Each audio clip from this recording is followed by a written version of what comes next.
Welcome to the Books on Air podcast. I'm Suzanne Harris, and my listeners get the secret story behind every book. Joining me today is someone who has become a friend as we've been talking, getting ready for this interview. Her name is Christine Hassing, and she has written the most inspiring and wonderful book. It's called Hope Has a Cold Nose. Now, Christine is a published author. She's also a leadership mentor, an inspirational speaker, as well as an advocate of cold noses as healers. She's also an architect building a bridge between voices across perspectives, across cultures, across nations, across distance and space. Christine, I can't tell you what a pleasure it is to welcome you to Books on Air. Thank you for joining me. Oh, thank you. It is definitely my honor. You know, I know that you tell the story of how the book came to be in the prologue. And one of the things that I always like to explore with an author is how their book came to be. Would you share that story with our listeners? Be glad to. So when I was earning my master's, I was in a course with a veteran and his service dog. And we were given a class assignment to create something new. It was pretty open-ended, but we were given an assignment, just create something you haven't done before in the context of leading. So I asked this veteran if I could write his life story. And the thing was, writing life stories was not new to me. I had been volunteering at a local hospice, and I'd been writing end-of-life stories. And I had also just spent about 6 months prior to meeting this veteran writing letters for a good friend who was dying of cancer, and she wanted to leave her words of wisdom for her 6-year-old and 3-year-old sons. And so when I met Jacob and Tracer and wrote their life story, what was new about that was I had not wrote a life story till then of someone who was not knowingly dying. And in that way that nothing is coincidence, I realized a few months later I was meant to write a story to then write Hope Has a Cold Nose. But one of the things that Jacob shared with me when he was sharing a story was a statistic at the time that I did not know, was that 22 veterans reached a point in which there was no more hope in life, and they would take their lives at their own hands. And I'm someone who believes so much in hope, not from everything is rainbows, but from a place of there's always meaning we can give in the ebbs of life, that it just really grabbed hold of my heart, and I wanted to do something to try to help that hopelessness turn into more hope. You know, when I started to read the book, I shared with you that the stories are so wonderful, and there are 23 stories in the book, and each one is about a veteran and about a dog that has helped that veteran in ways that are just sort of unbelievable. How did you find the veterans, and how did you get them to tell you, a stranger, their story? This has to be very, very close and very deep inside them. Yeah, and I would say it was not lost on me the very sacred gift I was given in that for a couple of reasons, if not more. Is one, it's hard for anyone to share a story of what I like to say is pain, trauma, sorrow, or despair. All the veterans shared about their stories with PTSD, but I reframe it to be pain, trauma, sorrow, despair, because I think that all of us as human beings know at least one of those elements at least once in our lives. And so I wanted to build a bridge, so to speak, in listening to someone's story who feels like their story is not worthy of being heard. And And then the other thing is I'm a civilian. I don't have that experience. I didn't grow up in a family who was military oriented. So it was certainly sacred that they were sharing their stories with me as well from that context. But what I did is, Jacob led me to a couple of more. I reached out to different organizations. Someone would mention someone they thought wanted to share their story. And I think that one, I was able to earn the trust in, listening to their story and how I wrote it, that they knew my intentions were coming from a good place. That was one. So I earned the trust that way. But there was also a commonality that everybody wanted to do something to help reduce the 22 to 0. And so that purpose gave them, a little strength, I guess I would say, to share that story to a stranger, because we all had a common mission that we were working towards. It would seem to me, I know that journaling for people can be very, very cathartic.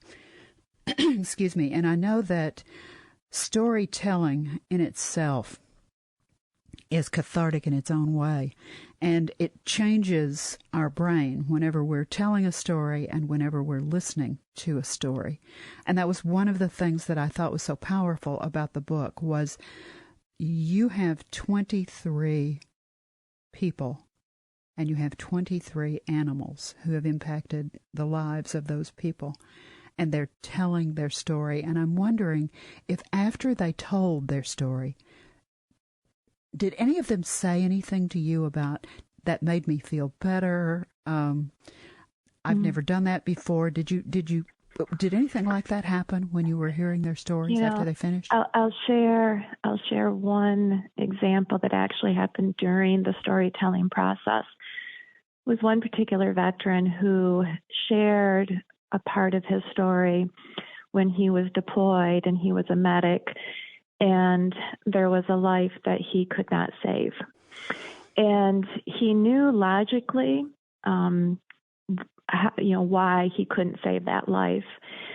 But emotionally, that was one of his, pain, trauma, sorrow, despair elements that, he, as a medic, had taken an oath to save lives. And here was a life that he couldn't save. And my approach in storytelling is, one, I never have questions, because I always feel that what the person wants to share is their story that I'm meant to hear or have the sacred honor of writing. And the other is I try not to add my perspective during the conversation. I try to truly be just the listener. And so we were both quiet for a couple of minutes, and then I asked if I could share a personal belief I have, and he graciously said yes. And I was like, oh my gosh, what incredible grace and dignity, though, you gave this person as you were with him on the last moments of his life. And he got quiet, and he's like, I'd never thought of it that way before. Now, it's not that I think that he still isn't grieving that or still doesn't have that come back and really hurt him. But what I look at is he now has a chance to play a different scene in that voice or that movie that he's telling himself in his mind to think about it a little bit different. So, and he shared with me later, much later after his story, how that had helped him. And I had another person who was actually a Vietnam veteran, so many years of journeying with pain, trauma, sorrow, despair.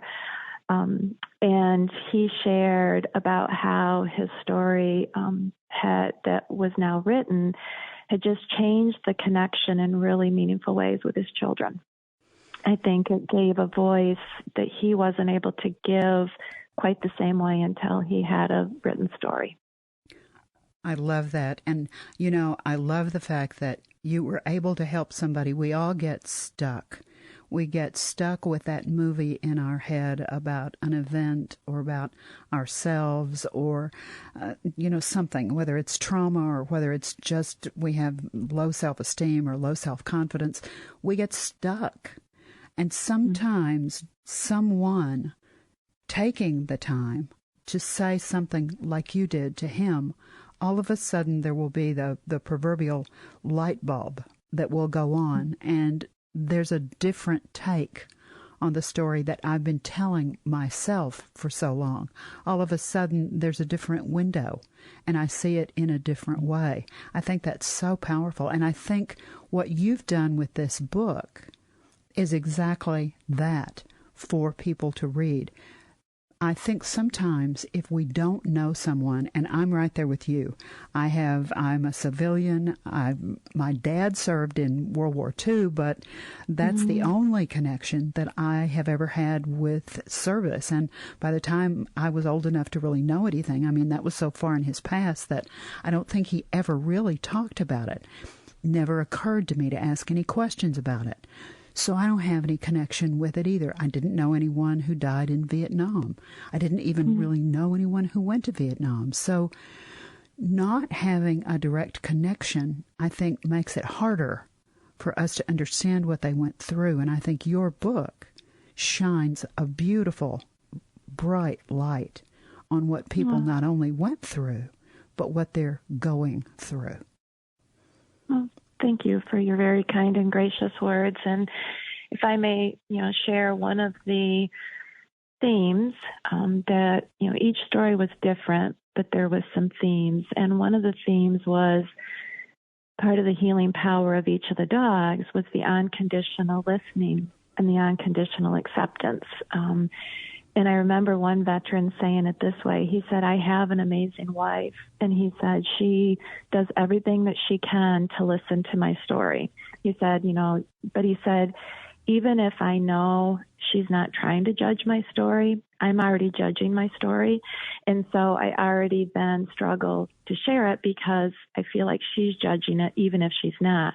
He said, but I can turn to my dog and say whatever I'm feeling at the moment, tell them whatever story that I want to say, and I'm just met with eyes and ears that say, I love you just as you are, and I accept your story for what it is. Oh, I love that. And there's such a strong connection between us as human beings with animals, especially dogs. Where do the dogs come from? Are these specially trained dogs? I mean, I can't imagine. Yeah, I thought they would have to be. They are. It's about a 2-year training process to train a dog, and then a veteran, when they're paired with their dog, it tends to be about a 6-week training just to build that team cohesiveness. There is some organizations trying to, create a faster timeline, if you will, without shortchanging the depth. Some of the dogs are rescued. Other organizations, they are purebred. It varies. But I would say on average, it's about a 2-year training process. How do you match the dog with the person? Gosh, I think that would be a great, great question for the people actually training from the naive civilian aspect. I say civilian just because I'm not a dog trainer in that. I think they look at, one, what is the needs of the veteran? So like some veterans, they have their dog also is able to help them with mobility, or help retrieve medicines for them, or help turn on a light. Others, it's more, is this dog quieter because maybe the veteran is quieter, or this dog, is more silly because this veteran has a sense of humor. I think there's some of that element as well that they look at. And I think they first look at that first meet and greet, and then they use that 6 weeks to say, okay, are we seeing a good fit here? Are they gelling together? That sort of thing.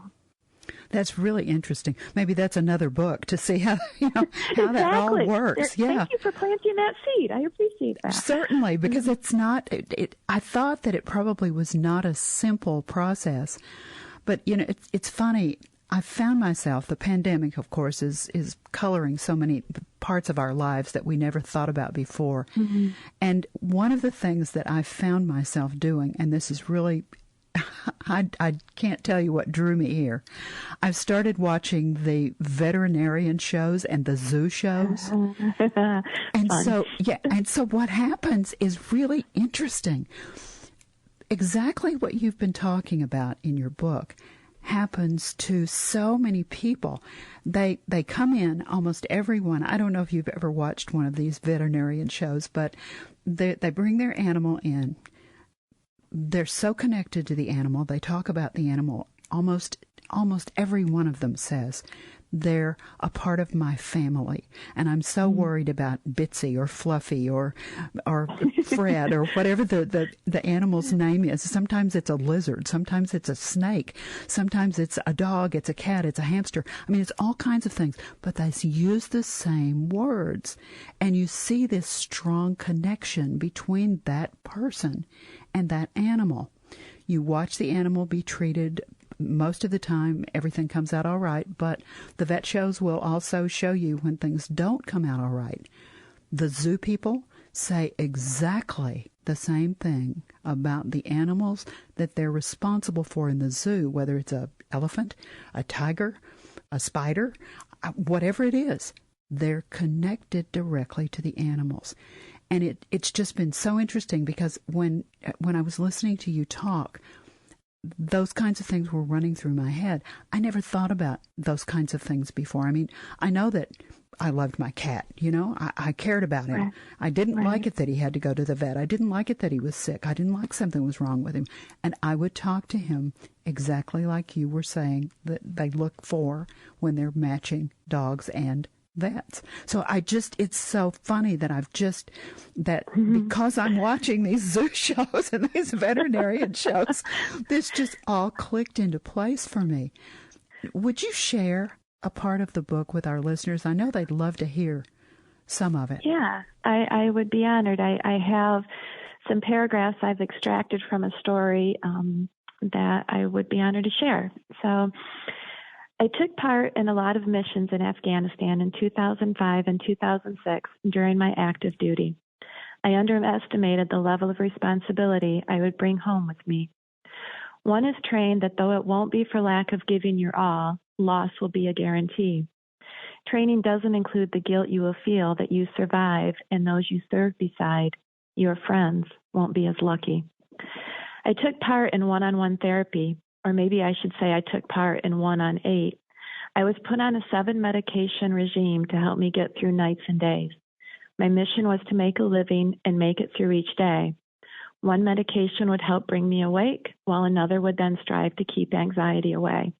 Then when drowsiness would set in from the one that was trying to level out anxiety, another one would be taken along with energy drinks. My second therapist was a really cool guy who later I would come to know was a wise angel in disguise. They will be better off if you leave. You've caused them enough pain, don't you think? You aren't worth anything for them. You can't even provide for their basic needs. You will be able to help them understand how much you love them in your letter of goodbye. Yep, right there. Grab that pen and here's some paper. Now write. Dear kids, I want you to know your dad loves you more than anything. I need you to promise you will be good for your mom, and I need you to take care of her for me. The greatest days of my life are when I said I do to your mom and when I became a dad to each of you. I'm sorry I couldn't have been a better one, for you deserve the best of everything. You have made me so proud of who each of you are becoming. A letter to my children was in my pocket when I went for my therapy appointment on a particular day. That angel in disguise I mentioned above was my therapist sensing I was not okay. He asked, he probed, he sniffed out the truth of what was on my mind. I am forever grateful he saw past what I was striving to hide. I'm largely off medications, only occasionally needed one for anxiety when Brinkley can't be beside me. I wish I could tell you that I no longer have darkness shadow me. I wish I could tell you that suicide is now only a word in a dictionary. The questioning of living life still knocks from time to time. Yet, because Brinkley, like my therapist did, senses when these thoughts come, his reached out paw erases these thoughts quickly from my mind. If you wonder the benefit of a service dog, let me simply say, a service dog saves a life. Dad, I have something for you, and please excuse the drool that has it a little soggy. Yes, it is a letter to you from me. Dad, I wish I could have been beside you the day the pain became too great a weight to lift. Yet, true to the deepest pain comes from it the greatest gifts. If you hadn't gone through the darkness, we would not have become a team. My life would not be complete if you had not been led to me. To fulfill one's purpose in life is a life well lived indeed. How fortunate I am that I will have lived the best life there could ever be. Dad, you are fulfilling yours too, even though there are days it might not feel that way. Service to others is your footprint you have and will continue to make. To your country, to Mom, to your children, to friends, to me, Brinks. Every step you take. I am so proud of you, Dad, and I'm even more proud I got to serve for and beside you. No better mission I could ever do. All my love, Brinks. Wow, Christine. Who's the poet? I'm the author of I thought that. so. I thought so. That's why I asked the question. I thought so. And you've combined in the book your poetry. You bring the story from the vet. You combine your poetry, some of your own observations. It's a really interesting book. Did you have an audience in mind when you were writing the book? Yeah, I would say that initially my audience was 22 veterans a day. And then you mentioned the pandemic a few minutes ago. So I had a goal that I wanted at least 22 stories because of the symbolism of the number. And just at the heart of the world starting to lock down, I still needed approximately 5 stories for that goal. And in a matter of 1 to 2 weeks, all 5 stories crossed my path. Wow. And I started to feel like this book was for more than 22 lives a day, or more than veterans, or more than families of veterans. This was now a book that I thought everybody could relate to, back to that pain, trauma, sorrow, despair. But suddenly the whole world understood isolation and understood anxiety and understood some of those things, those fears of uncertainty that veterans have been living with for a long time. And suddenly it took away a risk of a negative stereotype when we hear the word PTSD to something that we could all relate to in some way. And so I feel like this book is for anyone that wants to understand more about someone on a journey of pain, trauma, sorrow, despair, wants to understand about the healing power holistically that we can get through animals, in particular canines in this book. And maybe someone who, wants to be able to read a story and read a sentence and go, wow, somebody gets how I feel, and they never have to share it, because sometimes people don't want to share that deepest part. But there's an understanding that's in this book for them to find they're not alone. I love that. I'm sure that our listeners are saying to themselves, where can we find the book? So let's tell them. Go to Amazon. Yes. Yes, you can go to Amazon. You can go to Amazon. You can also find it on Barnes & Noble. There's also Balboa Press. You could also go to my webpage, which is christinehassing.com, and I have a link there as well that can take you to the places I mentioned. Or you can also contact me, and I'm more than glad to mail you a book, and I would even sign it for you. Well, let me give them the specific title, and let me do some spelling so that they'll get your name right. The name of the book is very simple. Hope Has a Cold Nose, exactly spelled the way you think it is, by Christine, Chrisistine, Hassing, Hassing.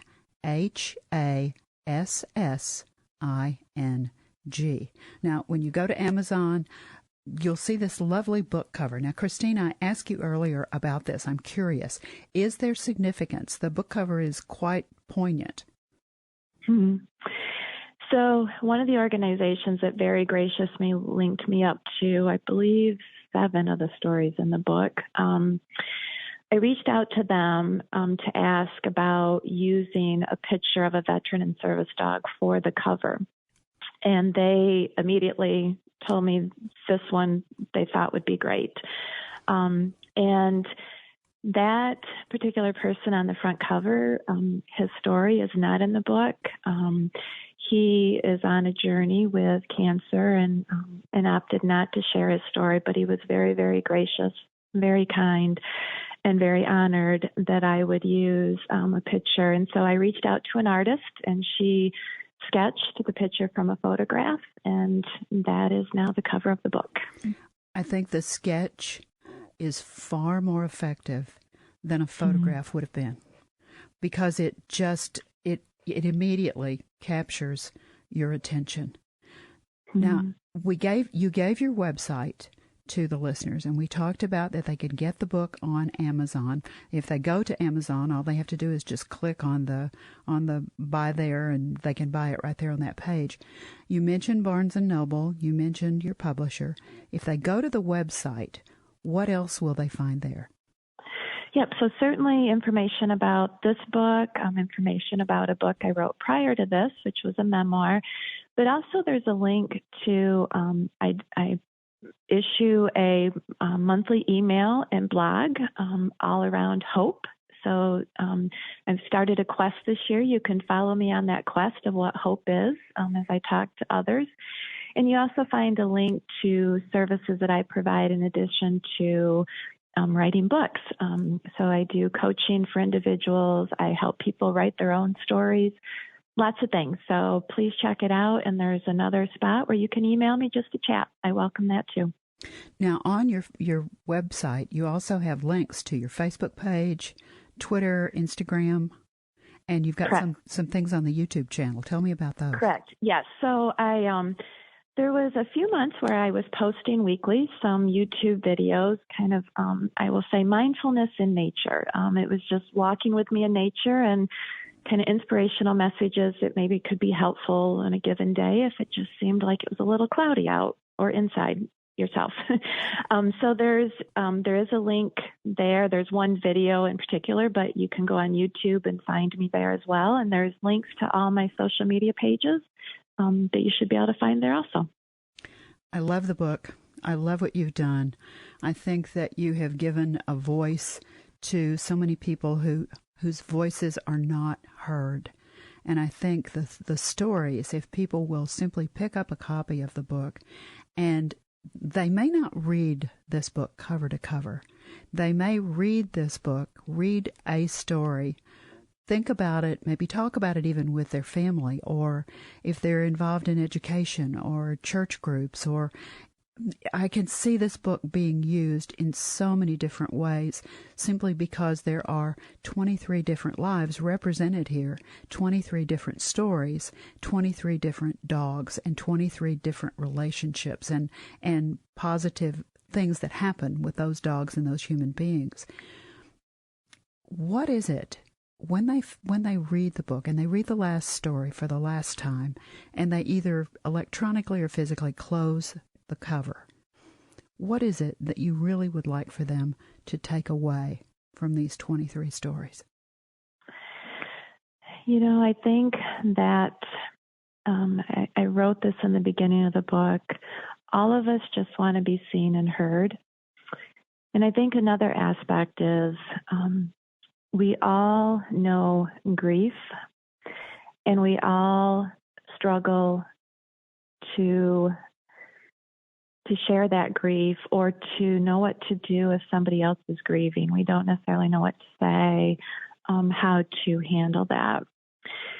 But I think that if at least one story in this book can, one, either help you on your journey as a reader with your own grief to know you're not alone, or to find a compassion to listen to somebody else who's struggling with pain, not because we can fix it, but just simply to listen, not necessarily to accept the story, but just simply to listen. I think that we start to create a very, very, very big ripple of hope. And if we can act like the dogs in these books that unconditionally listen, I think we get to a place where the grief doesn't hurt so much because we're all in it together. You know, I also think one of the most important things that you've done with this book and with the people who are willing to share their stories, is that you've made them be individuals, and you've made them be real people, not a group, not just veterans. Now, each one of these stories, you have a name, and you have a name for that service dog.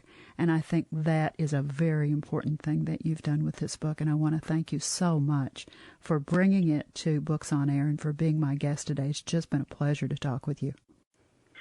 Truly my honor, and I just want to thank you not only for your time, for the great questions, but the mirror that you've held up to me as well, and what you just shared. So thank you.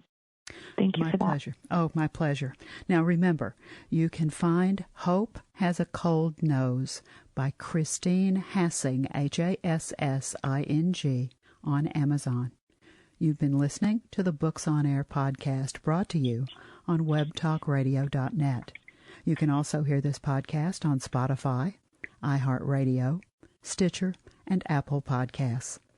I'm Suzanne Harris, and I do hope you'll join me for the next Books on Air podcast, because remember, you never know who's going to be here, and you never know what we're going to talk about. Thank you so much for listening.